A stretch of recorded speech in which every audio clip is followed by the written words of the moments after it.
Here's the problem. We have a word for when a man feels this at midlife. We call it a midlife crisis. And that word makes it sound like a breakdown. We don't have a word for what this actually is, which is an identity shift. And that's exactly what I'm going to show you today. But before we get there, let's clear out 3 myths that are keeping you stuck. Myth 1 is by 50, you should have your life figured out. No, 50 is the age of identity reevaluation, not identity certainty. You're supposed to be questioning things right now. Myth 2 is feeling lost means you must have made bad choices. Wrong. Feeling lost means you're awakening to choices you never knew you had. Myth 3, and this is the one that quietly does the most damage. Other women seem fine. Why can't I get it together? Almost every woman feels this way. They just don't say it out loud until now. All right, so here's what's actually happening to you. There's a psychological and identity process that women go through, usually beginning somewhere in the 50s, though it doesn't care about your timeline. It's developmental and inevitable, and it has 4 distinct stages that I call the identity shift cycle. Here's what I want you to know before we walk through it. Every stage is normal, and every stage is necessary, and every stage has a purpose, even the ones that feel like they're dismantling you. As I describe each one, I want you to notice where you are right now. And I'm going to ask you to tell me in the comments because that connection matters, and I read every single one. Stage 1 is called dissolving, and this is where most women panic because on the surface, nothing dramatic has happened. Your life is still intact, but something feels off. Your old routines stop satisfying you. Things that used to light you up feel hollow. And you start asking a question you almost feel ashamed to ask. Is this all there is? But here's what's happening underneath that question. The identities that you spent decades building, the caregiver, the achiever, the people pleaser, the good girl, the partner, the mother, those identities are beginning to dissolve. Not disappear, dissolve, like a snake shedding its skin. The old skin has to go, and that shedding, it always feels like loss, even when it's actually growth. I remember talking to a woman, a former executive, wildly accomplished, the kind of woman who made everything look effortless, who woke up at 51 and said to her husband, I don't even know what I like anymore. She wasn't failing. She wasn't depressed. She was dissolving. She was shedding the identity of the executive, the performer, the always-on woman. And she didn't have a word for what was happening, so she called it lost. But she wasn't lost. She was shedding. And here's why dissolving is so disorienting. We grieve even the things we're ready to release. You can be completely done with a role, genuinely done, and still mourn the version of yourself who held it. And that grief doesn't mean you made the wrong choice. It means you were fully present for that chapter. And that's not a weakness. That's evidence of a life lived with depth. Now, before we go to stage 2, I need to say something. Most people at this point in the video will feel validated, and they'll think, okay, I know what stage 1 is, I'm good, and they'll move on. But don't do that, because stage 2 is the one women mistake for a breakdown, and stage 3 is the one that no one tells you about, the one that quietly changes everything. So stay with me. Stage 2 is called disorientation, and this is the stage women most often mistake for a crisis. Let me give you a reference point. Do you remember graduating from high school and moving out on your own for the first time? You'd left something behind, but the new chapter wasn't fully ready yet. You were between worlds, and that in-between space, it's terrifying. Even when you chose it, even when you wanted out, that's disorientation. You've released the old identity. The new one hasn't formed yet, so you're living in the gap. And in that gap, you feel things that seem to contradict each other. You feel sad and relieved at the same time. You feel nostalgic for a life you didn't even fully love. You feel anger, sometimes at nothing specific. And you feel a strange, quiet, slightly guilty kind of freedom. That mix of feelings is what convinces women that something's wrong with them. But that mix isn't dysfunction. It's a signal of change. Here's the analogy that clicks for most women. Imagine you signed a lease on a new apartment and you're ready. You're excited, but moving day is still 3 weeks away. So you're couch surfing your own life. You haven't lost your home. You're just in between homes. And here's the part no one says out loud. In disorientation, you grieve the woman you used to be, even if you're glad she's changing, even if you wouldn't go back. You can be grateful for change and still mourn what it costs you. Both things are true and both things are allowed. Now, stage 2 is where you are right now. Type stage 2 in the comments. You're not alone in this. Stage 3 is called discovery, and this is where things begin to shift. It starts quietly, almost apologetically, and you get a flash of excitement about something you haven't thought about in years. You find yourself drawn to a different kind of conversation. You want something new, and for the first time in a while, you let yourself want it. Discovery is fragile. It doesn't announce itself loudly. It whispers.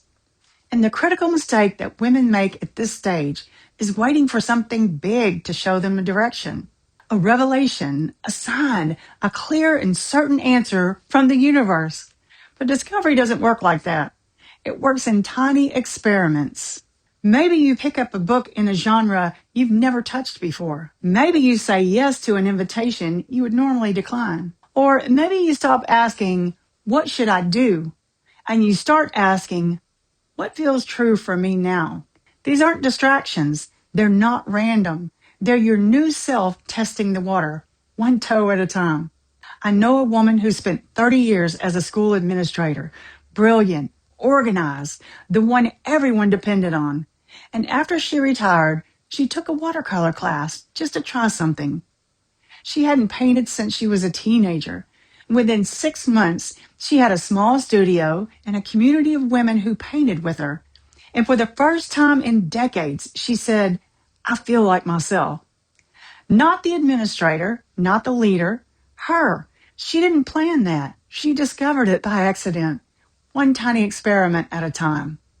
So if stage 3 resonates, type stage 3 in the comments. And if you're not there yet, hold on, because you will be. Stage 4 is called definition. And this is a stage women describe as finally feeling like myself again. Except, and this is important, it's not again, it's the first time. Because the woman who emerges from this cycle isn't the woman you were at 35. She's not the woman who performed and people-pleased and quietly made herself smaller to fit in places that were never designed for her. She's the woman who's been underneath of all that, waiting. In definition, your decisions get quieter, cleaner, more honest. You stop explaining yourself, not because you become cold, but because you became clear. You choose new priorities, not because someone told you to, but because they're finally, genuinely yours.